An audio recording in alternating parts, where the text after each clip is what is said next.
need to collaborate in finding meaningful solutions to enable frictionless energy transition. And that will be the focus of the first playoff of the day, develop versus developing.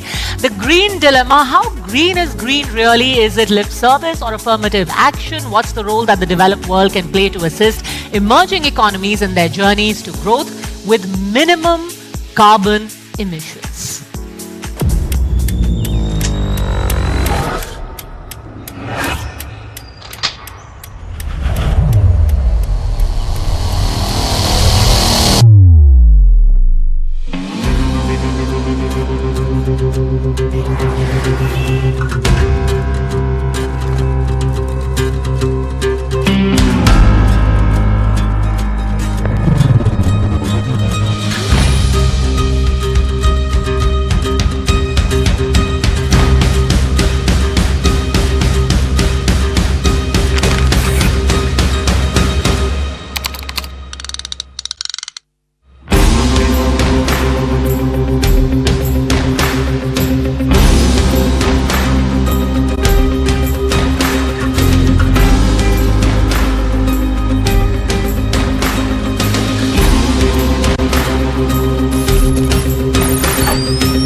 Playoff begins.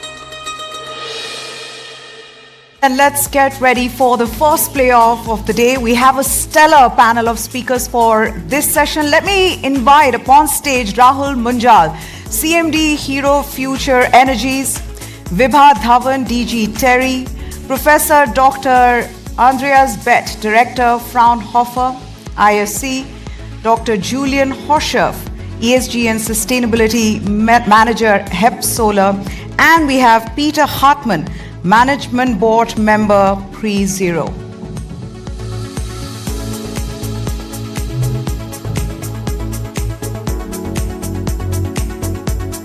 And for this playoff, the match referee is my colleague Padmaja Joshi.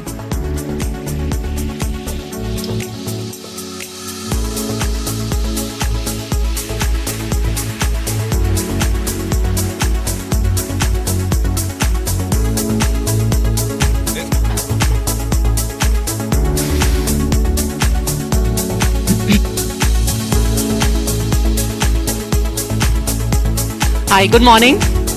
So we have a slightly different format at the summit here. Since we are in a football city, we are going to be doing this as a sort of match. I'm going to be the referee. You're all subject matter experts. What I'm going to do is I'm going to start by telling our audience here a little story. So at the beginning of this year, and especially people from India will identify, I'm Padmaja, by the way. Hi, Padmaja. And I'm going to be moderating this session. In January this year, we had the consecration of the Ram Mandir, which is, of course, very sacred to people in India. And the first announcement that the Prime Minister made soon after the consecration of the Ram Mandir happened is that he is going to install, our country is going to install solar panels on 1 crore rooftops across the country. The reason why I tell this story is because it speaks of the importance that green energy is given in the country. So you have a civilizational moment that has been consecrated in Ayodhya, and then you speak about the future of the country. Keeping that in mind, we also have this struggle happening between the developing and the developed world. So to kick off proceedings, I want to first start by asking Ms. Vibha Dhawan. You know, we are coming off on the back of COP29. Now, I'm going to ask questions purely from a layperson's point of view. The impression is that the developing world often has to shoulder the burden of what the developed countries are already doing. All of these meetings, these summits that we have globally, has that managed to address the imbalance?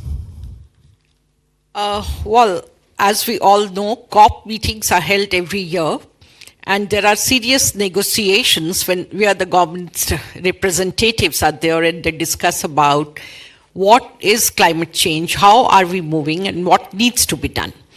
Now, over a period of time, it has become very clear that we are making promises in terms of, last year it was loss and damage fund and implementation of that, but then the money which is committed never comes on the table.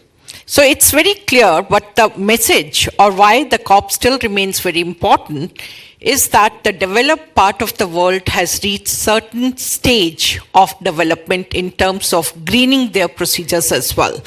Like, for example, when we talk of cross-boundary carbon tax and other things, it is that the developed part has technology. They can adopt that. But that doesn't mean that the developing part of the world starts paying perhaps as taxation for their development. So what we are looking at, or the importance of COP, is that the governments are sitting over there. First of all, they need to appreciate what is going to become very important in years to come. What is it they are thinking? Because the changes are not made overnight. They talk about that this will be implemented from 26, 27, or in next 5 years. So therefore, the preparedness or governments understand what they should be doing. And the second important part is that as they have combined voice of developing countries, that then they say what they cannot implement and what they can implement. It's very clear that the kind of financing we require is not coming. And maybe it would be wrong on the part of developing nations even to accept that to some extent.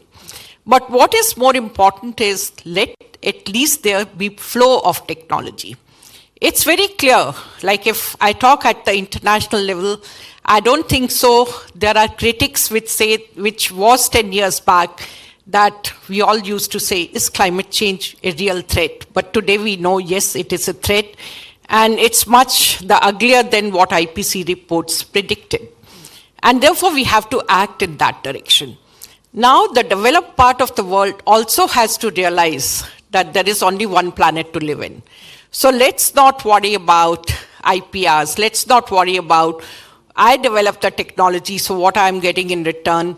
They should be more towards, this is only one planet. Let me share, because if developing part of the world is not clean, I cannot be clean either. It's something like COVID, it's going to spread. So therefore, they have to be careful. When you say the money is not coming, who are the defaulters there? It's everyone. You look at the commitment which was made perhaps in every COP. It's not even 10%. Yes, we are spending money on the name of climate change, but maybe that's only to have meetings. It is not really saying that I'm going to give you soft loan. We are not asking for subsidy, but even the interest rates for the developing part of the world from international financing companies, it's much higher than what they give to the developed part of the world. So how do you expect where the capex is going to come from? So that the financing in that part also becomes important. Professor Bett, where do you think the gap between intention and deliverables still hasn't been plugged just as yet? I mean, I'm coming from research, so we are looking always forward. And we heard, God, we need money at the end. And our research is devoted to reduce the costs. I mean, look back 10, 20 years ago, solar energy was much too costly. So due to research and innovation, we are now in a situation that we have a source of renewable energy, and we have, in addition, wind and others. But it's important to look that we bring down the costs, that we can do a financing. And I agree with that. We need, in a certain way, a financial structure to really make it happen. But we must also look into the future, and that is why I really liked what you mentioned. We should look in the future and not look back what was our fault in the past, because developing countries are in some better shape actually to start with new technology, whereas the developed countries sometimes are very heavily struggling with old stuff and are not ready to proceed fast enough. So in my perspective, we try to work in a cooperative way to bring it in the whole world. And I think everyone here in the room can actually also start and contribute in a small way to reduce our carbon emissions. But we need technologies, and we need to develop that, and we put that in a financial framing. That's important, that we can make really business out of that. And I think in the past we made a lot of mistakes, we know that. We use our air and environment as waste for CO2. We didn't pay for that, and now we have a mess. So now I think we have to restructure the financing. CO2, paying for CO2 emissions would be one relatively easy way to go. That makes it more expensive for developed countries, for example, and push them to go faster into renewable world. So that is my really advice to do that, but we have to do in parallel also developing new technologies and make it even more cheaper. One important sentence to mix it up, because changing all our energy system, all sectors is really challenging. It's very complicated. We look in all the different sectors and we see that this intermittent dependencies that will change our thinking. And this is something which is very, very difficult, which we find from research, to bring that into the mind of the people. That the old world is gone, we have to look forward. And this is a challenging part we have to do, and look into that we have a holistic approach for our energy supply in the future. Everyone has the realization, Mr. Munjal, that we need to look to the future. I was looking at our budget document. Speaking for India, we had a huge outlay. We had the Prime Minister Surya Yojana, like I mentioned. He said 1 crore solar panels we need to put. But then you have a new US president who's saying, I'm going to drill, drill, drill. How do you look into the future when you feel, here we are, putting our shoulder to the wheel, and then there is the world's largest democracy, which is saying, we're going to drill, drill, drill. So you're pushing us 3 steps back. How does that work? So he's actually saying drill, baby, drill. So it's not drill. I wasn't sure that would be apt for this audience. Yeah. So this is not the first time he's been the president, right? He was the president earlier as well. And I'll come to that in a little bit. But you must understand, for me personally, I'm a climate optimist. I know there's a problem. I know the world is probably already at 1.4. But I know if we spend some money, the biggest form of carbon emissions is the grid, is energy. Of course, transportation is another hard-to-abate sector. There's a third, right? But for the grid, today we have solutions in wind, solar, and battery storage, etc. So there is technology, it needs to be used. Now, last year the world commissioned or added 530 gigawatts of renewables. We're sitting in Germany today. German grid, if I'm not mistaken, is 250 gigawatts only. So we added more than the German grid to the world. So the world is spending money, and a lot of momentum is already there. So while he was the president last time around, Texas became the largest, I think, solar as well as wind producer in the US. So how much of a negative impact will he have? I'm not sure. There will be a negative impact for sure, but will it be to the tune of our fears in our mind? I don't think so. I think we sometimes overemphasize the importance, while he's very, very important, don't get me wrong, in any way or form. But we underemphasize the importance of the rest of the world. While the rest of the world understand what needs to be done, they understand we need $1 trillion every year. That's what they're talking about in COP today. I don't know how successful it will be, but we'll know in the next couple of days, I guess next 24, 48 hours. But if we're talking about to the tune of $1 trillion a year, it's going to come from all parts of the world. So I am, like I said, a climate optimist. I think we should be wary. I hope sense will prevail and he'll do the right thing. But the rest of the world will continue to do what needs to be done. So you think a lot of this could also be political rhetoric, and in reality, like you mentioned the example of Texas, the reality is a shade different from what is said in the election campaign? Always. Always. Good to know that it's not limited to India alone. All right, my next question. Again, some data about Germany. Germany's electricity supply and the share of renewables in electricity has steadily grown over the last few years. The data which I was reading was that it was from around 6% in 2000 and it has grown to 38% in 2018, which basically means that they had a target of 35% for 2020 and that has already been breached. So 57% of Germany's electricity is now covered by renewables. What I want to ask our next speaker, Peter Hartmann, what I want to ask you is, How was this made possible? Well, it's made possible by legislatory change, actually, that really pushed us very hard in that direction. But to be honest, this gives, for us in the industry, also a lot of problems. The electric matrix of Germany is changing with a lot of problems for the industrial companies. But what we do need, I think, to make that change happen, because I'm also a climate optimist, but I think we have to do a change. So what we need is a stable, we need stability in the nets, and we need a clear government, we need clear regulations of where to go to. That's, I think, the most important thing. We all know we have to change. And also when you ask about Trump, I think it really doesn't matter what they do in the US, because we have to act. We have one planet, and we have to act now. But it's and I can even understand that it's really difficult to get the right legislation, to get the economic suspects to move in that direction.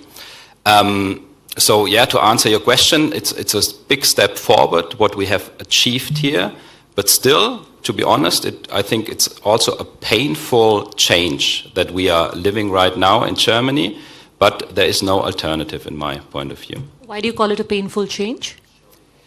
Because a lot of capex is necessary, and a lot of times still when we burn fuel, gas, whatever, it's still cheaper than having solar, a good solar industry, than having wind. We have to remake all the nets, so it's a lot of capex involved. The cost of energy in Germany is, I don't know if it's the highest, but with the highest in the world, which is causing a lot of problems for our industry, for the chemical industry, for example. So we are making our cost of living, our cost of production a lot higher to battle against climate change. And this, of course, is very challenging to the German industry. But don't you think there'll be a pushback? At some point, the industries are going to push back and say, sure, you're out to save the world, but our economy will collapse. Our industries are going to bear the brunt of your climate optimism. I think that's a very big discussion in Germany, that we say, well, we're a pretty small country. What does it change if we change? But it's one planet. I mean, there is really no alternative, and we are all sitting here. I think no one has a different opinion. We have to act. We heard the speech about green energy. That's the way to go. But it's a difficult way. It's a good example to have set, and I will come back to you, Mr. Munjal, on that. What is the acceptability in India? But before that, Dr. Julian Hochscherf, this whole thing between the developed world and the developing economies, is there now a consensus that you cannot have large countries or large economies bullying the rest of the world into matching up or into contributing greatly to the climate goals while not being as good or as great a contributor themselves? I mean, my perspective on this topic is that in Germany we speak much too often about the 2% that we contribute in greenhouse gas emissions per year. What we should rather speak about is our historical responsibility for CO2 emissions, right? So our welfare is based on historical CO2 emissions. So this is why we have to not hide between these 2% that we add annually to global CO2 emissions, but we have to take responsibility for the historical emissions. This is what leads us to this debate of increasing the share of renewable energies, to think or rethink business models, to think about circularity in business models, to think about how to integrate biodiversity protection measures, because there are links between sustainability topics, and it's not just about CO2. It's about so much more if you speak about a sustainable transition and transition of business models. So you have to make the step from linearity in business models to circularity in business models. And also for the solar industry, for the renewable energy industry, this is true in order not to make the same mistakes again that you have been doing in the 1950s when you relied on, or when you build up your wealth on fossil fuels. So this is really from my perspective, the main responsibility that we have to take, and we are taking this responsibility in the global north, not in the speed that is needed, on a global scale to solve issues on a global scale, but we have to take the decisive steps on that journey. Would you care to simplify that further? What do you mean by a circular model? I mean, of a circular model, I'm speaking that Germany, for instance, is not a country that is rich in raw materials. So we rely on still importing much of the resources that we need also for the green energy transition. What I particularly do in my daily work is really to think about how can we get that business model circular? How can we recycle solar modules? That's really a decisive issue or a decisive step in that business model that you have to take, because then you're really getting independent. Right now we are just running into the next dependency, and we just have to think about how can we fuel the resources that we need for our business model, not just in Germany, basically in every country that is using renewable energies as well. Also in India, you should really have a plan of how to regain the resources that are included in the components, because it's possible from a technical perspective, but you have to do it from a commercial, or you have to make it feasible from a commercial perspective. And that brings me to the question I wanted to ask you. We are looking at a model, but isn't that the next step? First, we talk about the acceptability among businesses, among the common people. Do you think that renewable energy has got that kind of acceptability that would be needed for your business, for example, to be largely profitable? Yeah, so let's talk about the developing world. And even in developing world, India has a very unique situation. So there is India, and let's call the lesser developing world. Let's break that up into two different parts. In India today, there is in both the developing worlds, there is a dire need for poverty alleviation. That's our first and foremost goal. First is everybody needs to be fed 3 meals a day, nutritious meals, and good health care, period. That cannot be second to any other goal.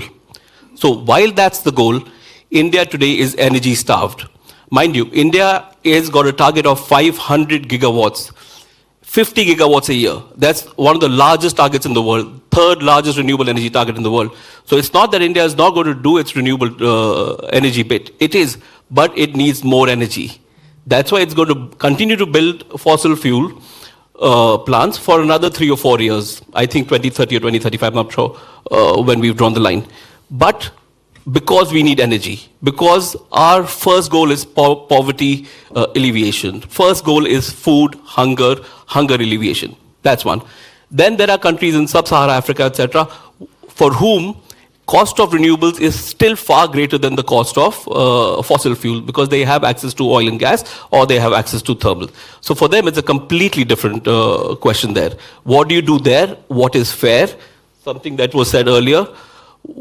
You take into account how much emissions were put in by what country in history, not the 2% this year. And if the conversation goes to that, it's a very, very different and a very mature conversation, rather than what's happening this year alone. So, I want to stop there, but I want to draw the distinction between developing India as a more developed country than the other developing countries. I hope that comes out. You understand what I'm saying. I'd like to add one thing. I think we have to think in steps, right? We have to see where's the potential to lower the emissions, and there a big potential, I think, in every country that is less developed are landfills. I think that's something that's completely missing in the discussion. Where we have landfills with untreated waste, they emit a lot of methane, which is a lot more hazardous to the climate than CO2. And this is, I think, a real easy leverage that we have if we better the situation. Well, I'm saying that because I'm from a waste management company, but still, if we change the way we treat the waste, if we have better landfills, then we can also already and very easily do a lot to lower emissions without talking about fossil fuel, without talking about big capex. So I think that's a really easy and a close-by step that we could achieve. Ms. Dhawan, do you find all of these different aspects being addressed in India right now? Yeah, in fact, it's very interesting. First of all, one thing which was said that each one of us is contributing to climate change, and I should know what I'm doing. And the movement, Mission Life, which is led by Ministry of Environment and Forest under leadership of our Honorable Prime Minister, that actually talks about what is my own carbon footprint. So it's lifestyles for environment. So, and it is also what gets mired perhaps gets managed. The other is in India, all the listed companies, they have to give their ESG reporting. And that's another step towards that, how responsible I am towards environment. The fact that each one of us is realizing that climate change is real and we can't continue, humankind cannot survive with this kind of emissions. We all are going to be responsible looking at how responsible the company is. Now, may I interject and be a little blunt? You spoke of individuals being made to realize their own carbon footprint. I remember about a couple of months ago, the Indian Minister for Road Transport and Highways, he said that anyone who has diesel vehicles, they're going to be taxed into the ground.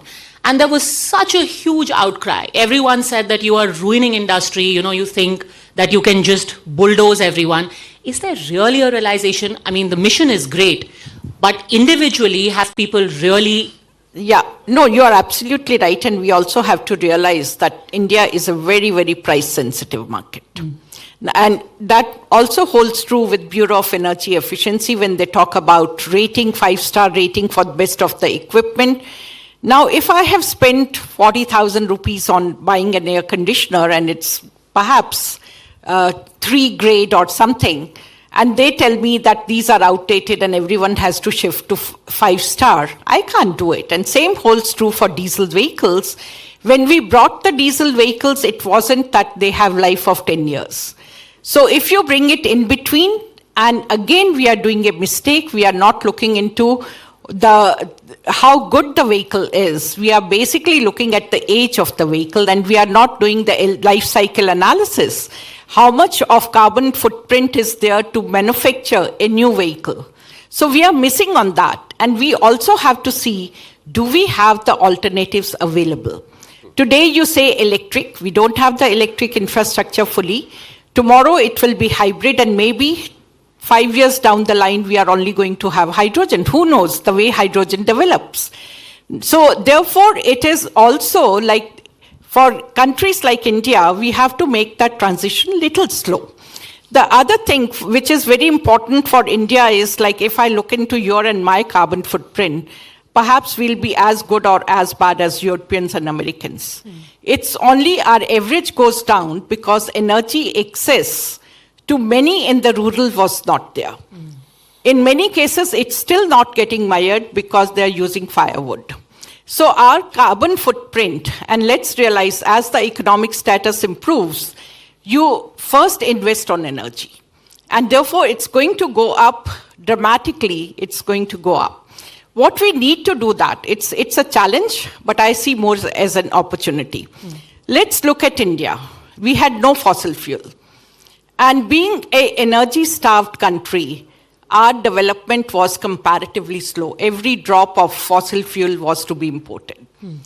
But today, if we look at the cost of production of renewable energy, it is much cheaper than Europe. And therefore, because we have so much of sunshine. And let's also realize, and that is where when the Honorable Minister spoke, he was discussing about partnerships. And that becomes extremely important also for the development of technology. The technologies which have been developed for large entrepreneurs, large companies are not suitable for India, which is a country of small and medium enterprises. It's 65% of your production comes from SMEs. And if they are not cleaned, you cannot be clean. And therefore, you need to co-develop the technologies. And that's where the partnership with Germany becomes extremely important. The new education policy in our country now that talks of dual degree programs that will give you an opportunity to have common PhD students, and they develop the technologies to the stage which is required by SMEs. It may not be the best, it may not be suitable for very large companies, but it's suitable for them. So co-development of technology also becomes important. Professor Bett, if one thing both countries could take away from each other? I think that is one thing which we certainly can take together is that we have to lower our CO2 emission. And the ways to do that, I think, is a little bit different. But I want to take up what was just mentioned, to cooperate. That's the way to go. We have our strengths, and there are strengths in India. And if we combine that, we are successful in the business and make money. At the end, we have to be honest. It's always about money and cost. And we heard nicely before that they have already 24 hours, 4 cents per kilowatt hour. We are talking in Germany in the best case for 7 cents. That makes a big difference if you go in manufacturing. And for example, we have projects transferring our know-how. For example, we have developed a solar cell architecture called TOPCon, which is now the major architecture used in China. We transfer that currently to India to build up production lines for solar, because we need huge materials. And that is also something we are looking into. Life cycle assessment was mentioned. And that is why we look in circular economy, how we can design modules in a way that we can recycle it after 30, 40 years lifetime. How we bring back the material. We need really billions of tons, because we have to exchange all our system.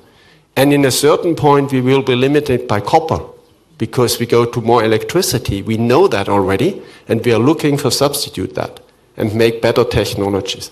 One important point, we set up in a university a master's program, Sustainable System Engineering. We have a lot of students from India now with us, educating in our institute. They go back, some stay also in Germany actually, to continue. And that is something we can do together, both countries, because we need at the end knowledge and education to implement and to transfer also the mindset of the people. Thank you very much. It has been a wonderful session. I really wish we had way more time. I don't think that's a problem or discussion. We can, get into one discussion alone. But thank you very much for sharing your wisdom with us. A huge round of applause. Thank you.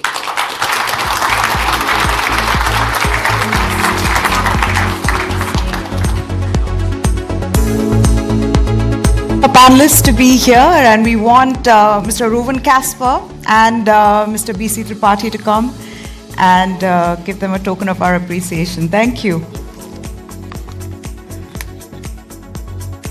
Madhur.